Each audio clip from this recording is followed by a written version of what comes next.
Women are always so helpful. But I always think about this because sometimes we get to this point that we think we cannot make a right decision. And if you've gotten to that point, here's my recommendation to everybody that I talk to. Go to your computer, exit all of your positions, put it all into a money market or a 6-month CD, and go on vacation. Leave. Get away from it. Why beat your head against the wall? Take a break. Get away. Change your mind. Don't go to another investment class to try to get better. It's just going to confuse you even more. What you need to do is take a break. I do this with my daughters all the time. They get upset at me or they get upset at their mother because we said no. And what do? They try to negotiate because they said Dad negotiates all day long, so we're going to negotiate. And eventually, it's like, no. So I get to the point where I look at them and I say, you need to take a break. Go outside, go swimming, go ride your bike, call one of your friends, but get out of my face. Because if you stay here, you're not going to like it. What do I see? The back of their head out the door. See, because they know they've now pushed me to the point that I'm going to say or do something that isn't what they want to hear. And so we all need to take a break sometimes. Greed, hope, fear, love, anger, jealousy, does any of those apply to money? All of them. We all get involved in this process, but the key is the buy-sell process, a system or strategy for exit and entry, which we're going to talk about. Practice builds confidence. 2 types of fear are managing your money, those that make you money and those that cost you money. I like fear that makes me money, not fear that costs me money. Fear, the acronym that we use is false education appearing real.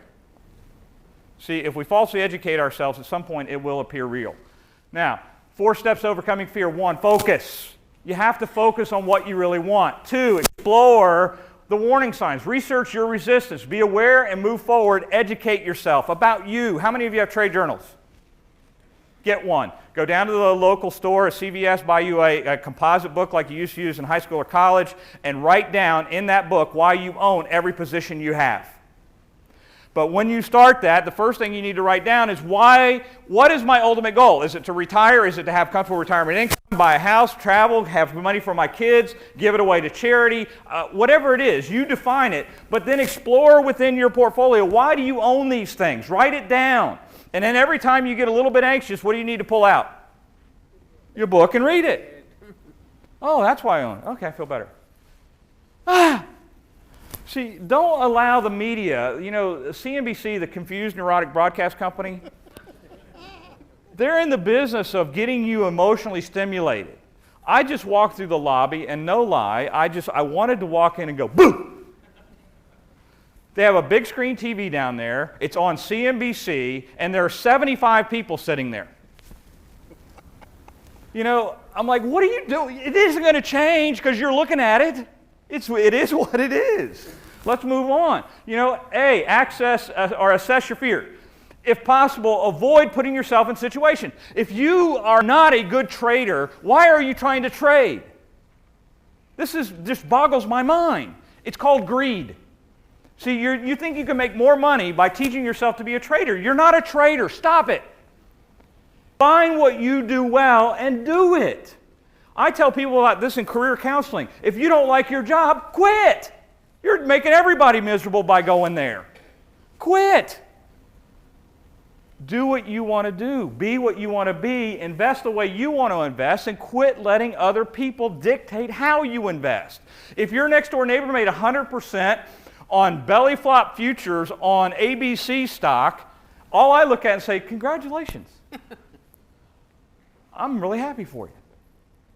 See, what I'm worried about is me. My goal is to make 12% on my money per annum for 45 years, and I started when I was 20. That's my goal. And every year I go 12%, 12%, I got to make 12%. That's my goal. How am I going to do it? Why am I doing it? What am I doing it for? Retirement, my kids, my wife, all the things that go with it. Educate yourself to do what you want to do. So assess your fears. Respond by having a plan and goals, and have a positive attitude. If you can't tell anything else, I have a positive attitude. I believe that winning in the market is getting what you want. That's winning. Winning in the market is living the life that I want to live. Winning in the market when I invest provides me the lifestyle I want, not somebody else. Nobody cares how much money you make. Do you understand that nobody cares about that? When I hear XYZ person stand right here, right after the next class after I'm up here and stand here and tell me they made 183% on option in 36 hours, I'm like, got to go. It doesn't, is he going to give it to me? If he would give it to me, I care. See, if you say, hey, I made 36%, I want to share 12 with you, what do you think? I'll take it. You okay with that, John? You're like, hallelujah, brother, give it to me. Preach on. I'm with you. See, my focus is it's about what I'm doing with my money to live the life I want to live. Does that make sense to everybody? Then stop the neuroses that we're all involved in. Get out of this. I mean, this is how we invest. It's got to be better somewhere else. It's not. If you're getting what you want from your money, you're doing the right thing. Does that make sense? Quit looking at what everybody else is doing. Because your neighbor got a pool, you don't need one. You don't swim. Because your neighbor got a Porsche, it's okay. Ask for a ride. You only need one at 100 miles an hour to realize you don't want one. See, it's, my neighbor bought a Prius and wanted to tell me why I should own a Prius. I own a Nissan Titan with a 5.6-liter engine that gets 13 miles to the gallon. And they go, but look how much money it costs you. I said, if I couldn't afford the gas, I wouldn't own the truck. I want my truck. I want to throw rocks in it. I want to throw plants in it. I want to make it dirty. I want to get in it sweaty and not go, oh, I'm ruining the leather. I bought a truck because I want a truck. See, it's what I want. It's not what they want. Now, rational fear, knowing what you are afraid of and why. Irrational fear is lack of knowledge, ignorance, and nervousness is self-inflicted. Get over it. Have rational fear is okay. If you know that you have fear, how many of you have a fear of heights? Okay? My wife has a fear of heights. Me, I go to the top of the Empire State Building, stand there and look over and go, whoa, that's pretty cool. We went to the Grand Canyon. She wouldn't get within 30 feet of the rim. You can't see it back there. Come on. I'm good. We had to rent a helicopter so she could see it. Which to me was kind of like cool. Fly over the rim and go, whoom. And I was like, and my two daughters were sitting in the back and they're like, can we do it again, Dad?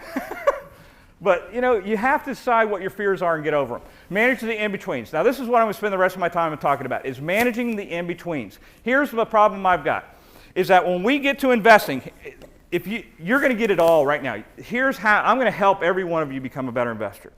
There are three, it's really simple. Since they gave me this chart, I'm going to use it. Number one, buy. Number two, sell. Number three, in between. If I can show you how to do these two, I can teach you this. Does everybody understand that buying stocks is easy? It's really easy. Does everybody understand selling stocks are easy? It's really easy. It's called type the order in. Sell 100 shares IBM now. Well, what do you have a problem with? You get to the sell 100. It might go up.